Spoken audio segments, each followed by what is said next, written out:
Hey family and friends, welcome back to my channel. I know it's been a long time. I thought I was done with YouTube, but I've been bitten recently to come back, so here I am.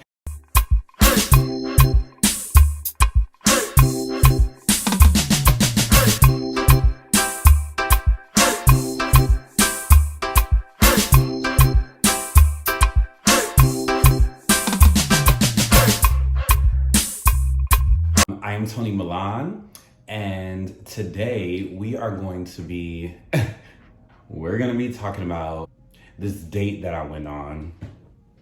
Oh, child. What? Child. Anyway, so I went on a date with this 56-year-old man. Seriously, what the fuck are you doing? And it was interesting, to say the least. So how we met, let's start there. So I was bartending at a pool party. Side note, I'm working on my mobile bartending service. It's gonna be called Socialite Sips. It's on its way. I just made the business cards last night. It's looking real cute, y'all. It's coming along together very well, very, very, very well. So anyway, I was bartending at this pool party and I met this guy. There's a lot of fine niggas there. But anyways, I met this guy who it was very clear he was trying to talk to me. And you know, I wasn't really looking at him like that, but I was like, okay, like, you know, he asked for our number, like, let's see. So he ends up taking me to this very nice restaurant. It was, you know, very zha-zha, as Khloe Kardashian would say. I'm not gonna tell you guys where, because mind your business. And so, well, okay, let's back up. Let's back up.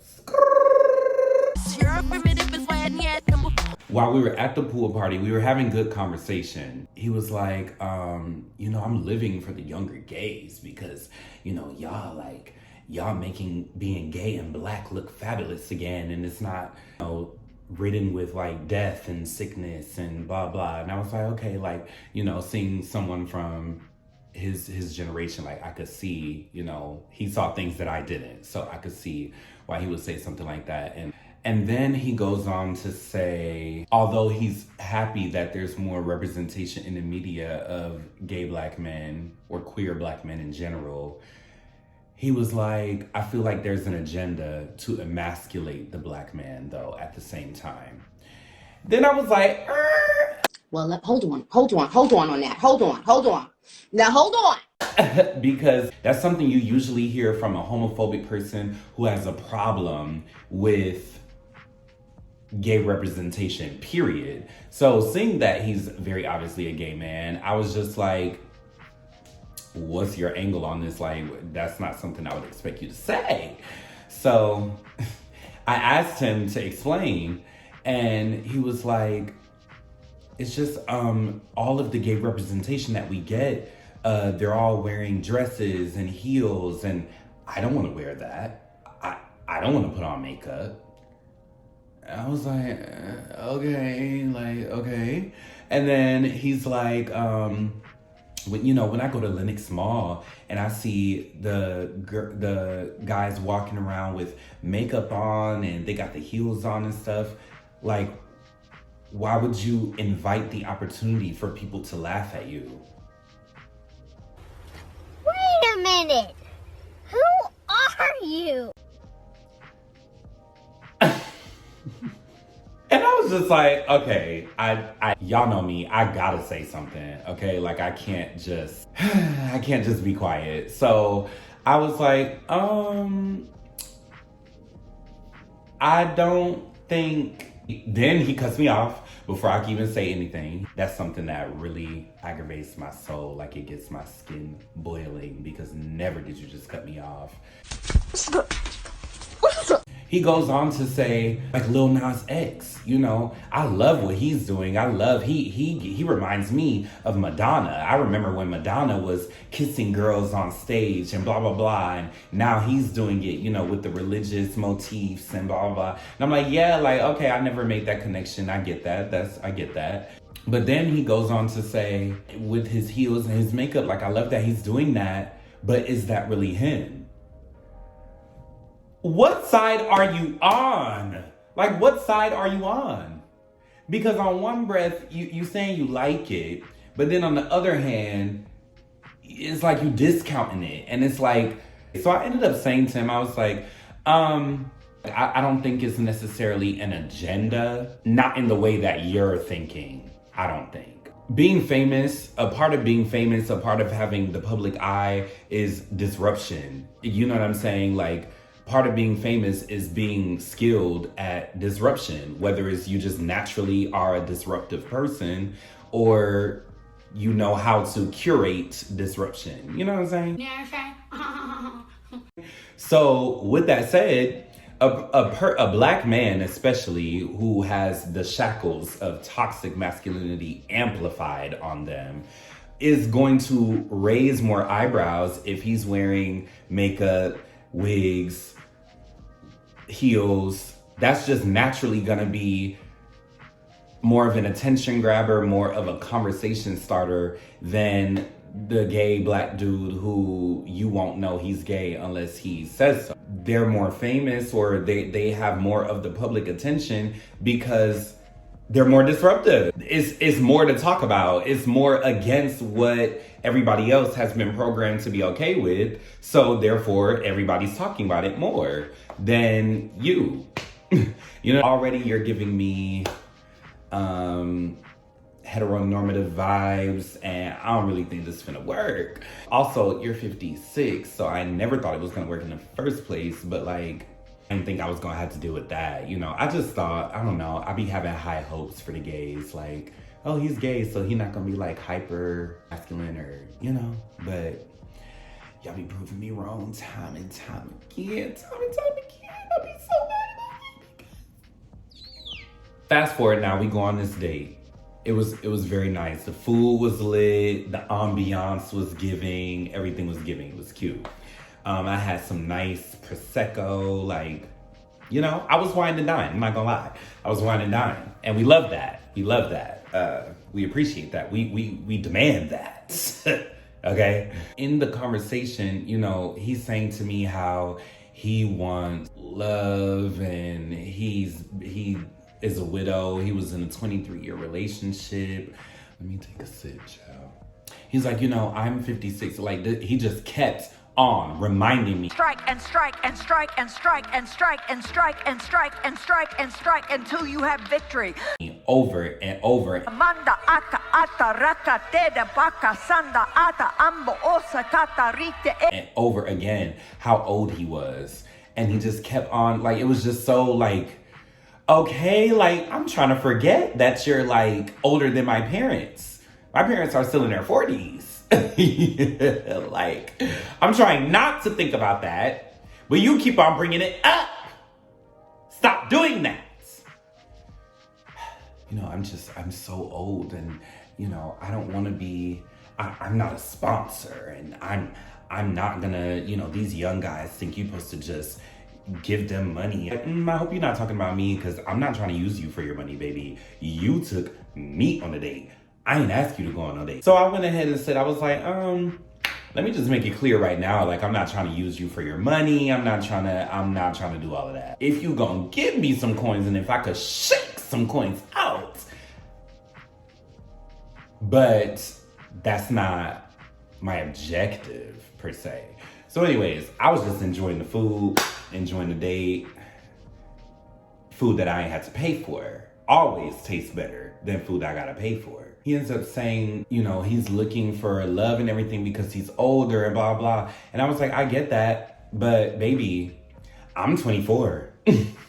So I'm not trying to walk down the aisle tomorrow. I'm not trying to do that. And I told him that. I was just like, sir, like, you know, I understand where you're coming from, and I get that. And if I was your age, I would probably feel the same way. You know what I'm saying? But Tony doesn't feel that way. I'm young, and I'm living my life, and I'm not really focused on trying to be in a relationship really at all. I think I'm ready for one, but I have not seen anything that tells me I should be doing that. So I'm just like, okay, I'll wait for divine timing. He keeps asking me like, are you attracted to me? Are you attracted to me? Well, I see you more as like, a top. Earlier in the conversation, you talking about how everything is so sexual and you don't want that. But then you just keep on rerouting this conversation to slick ask me whether I'm a top or a bottom. And what do you want? What do you want? What was the reason? I had a reason. What was the reason? I had a reason. What was the reason? So let's backtrack a little bit. I had a phone conversation with him the day before we went out. And in that conversation, he was like, you know, in my generation, it was like, you're either a top or a bottom. We saw being versed as a white people thing. And I was like, oh, that's interesting. But, you know, it's not shocking. Like, it's always Black people be the last ones to liberate themselves. You know what I'm saying? And it's because, you know, we trying to hold on to any little tidbit that makes us, you know, not any more ostracized than we already are. So I understand. So I was like, oh, okay, that makes sense. Like, y'all thought it was a white people thing. It's not. And then he said it like he had a problem with it. Like he was like, you know, everybody's verse. And do you have a problem with that? Because let me let you know now, if you got a problem with that, I'm not the bitch for you, nigga. I'm just not. Sorry. I'm not. You barking up the wrong tree. You barking up the wrong 6'1" tree. Fast forward back to the dinner table. He says, yeah, like, you strike me as more of a top. And I'm like, do I? I don't know. You just give me top. And I'm like, oh, well, I'm verse. And then he looks at me like, and I looked at him like, oh my God. He kept on asking me throughout the night if I was attracted to him. He just kept on asking that, just kept on in different ways. And he was asking me that the night before when we were on the phone. And, you know, I was trying to be, you know, have a good time. Like, I'm just like, you know, slick dodging it and everything. And then I'm just playing my role, y'all. And then he at the dinner table, he brings it up like maybe the third time.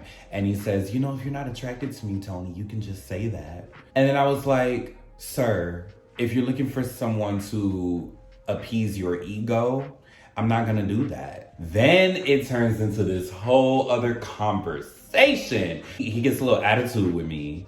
And he's like, your generation, y'all just all like, you know, well, that's your problem. And I'm not gonna deal with that and blah, blah, blah. Are you arguing with me or are you arguing with like somebody that you used to talk to? Because I didn't say all that. What I said was, I'm not gonna appease your ego. That's all I said. That was it. He ends up talking about when you're in a relationship with someone, your problems becomes their problems and you're supposed to work it out like as a partnership. Yeah, like I get that. My whole point was that ultimately, when you break it all down, that is a self issue. I can be supportive, but I can't fix it. I can't handy-mandy the issue. I can't. Handy-manny. Thank you so much for fixing my porch, handy-manny. I can't be handy-manny, okay? And he just kept on like arguing me down at the table. And you know me, I'm not about to, I'm gonna put up a fight, bitch. I was like, sir, like, I feel like we're saying the same things, but I feel like you're not really listening to what I'm saying. And so you're taking it the wrong way. The server that we had, come to find out, is a whole love guru. He's written like 6 books, blah, blah, blah. The guy knew him. So I was like, okay, like, you know, I'm done arguing with you. Let's ask the love guru and see what he got to say. We bring the love guru over and I told him, I was like, listen, I'm trying to explain to him that you had these insecurities before you met me. So what can I do? You had them before you met me, you're gonna have them during, and then you're gonna have them after. That means it's a self issue. Like you have to fix that on your own, not just, that's just the harsh reality. And my nigga, you're 56. Like, this should not be the hardest thing for you to grasp. But for some reason it is. So hopefully the love guru will help you out. And ultimately, the love guru agreed with me, y'all. I said what I said. Oh. He agreed. And so they started getting into a little back and forth. And I just held my little Prosecco and was like, because I don't gotta keep on doing that. I'm gonna let him fight the battle. He's more learned. He done wrote books on the shit. So let him do it. Please, take the wheel. The server leaves, and then he says to me, was he saying what you were saying? And I was like, oh, he was saying exactly what I was saying. And then he gives the eye roll. And I said, it's okay to be wrong. Y'all, I'm so petty. I'm sorry, but like, that's one of the most frustrating things when you talk to older people. It's like, just because you older than me don't mean you know everything under the sun. Like, bitch, it's a lot of stuff that y'all been training us to do that was some fucked up shit. And we tired of it. We tired of it. So we're undoing it, unlearning it, breaking the generational curses. And you already showed me that you got a lot of ideals that it's just, I can't. We just gonna call him 56. 56 gets up and he goes to the bathroom. And the server came over and I just wanted to thank him. So I was like, sir, thank you so much for, helping out or whatever, because I feel like people be trying to discount what I'm saying because I'm young. And he was like, oh yeah, absolutely. So that was really nice of him. I want to say he was probably like in his 30s. And that's something, let's talk about that for a second, because he did make a comment while we were having our little back and forth before we got the server involved. He made a comment, was like, well, how old are you, 24? I'm like, yeah. He's like, have you been in a relationship? I'm like, no, I haven't. And he's like, well, maybe that's why you think that. And maybe, you're not even ready for a relationship. And I was like,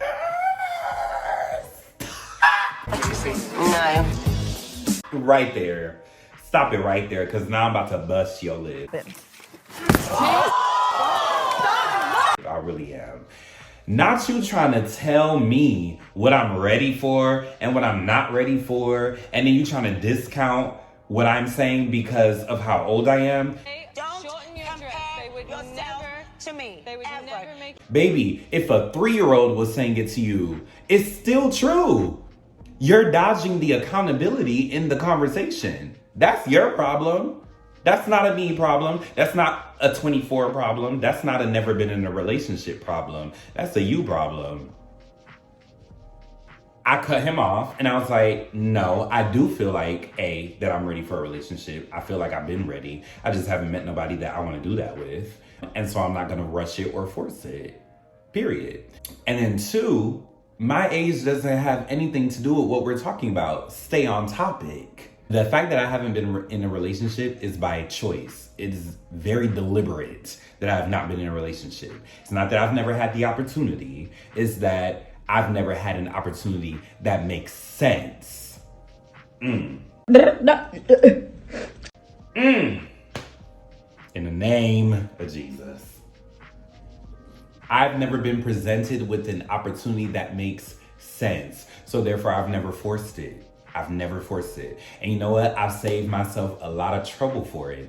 And I've been able to do a lot of personal and self-growth that if y'all took the time to do that before you hopped into a mix with somebody, it would have probably ended up a lot better, or you would have got out of it sooner because you realized that it wasn't working and you were trying to force jigsaw pieces that just don't go together. So that's what I said about that. But anyways, I thanked the server because I was that's a quick way to piss me off. Don't try to discount what I'm saying because I've never been in a relationship and I'm only 24. I have eyes and I'm smart. I'm very mature. So, no. No. I've been through a lot of shit that made me have to grow up very quickly. So, try again. After me no idiot. All right.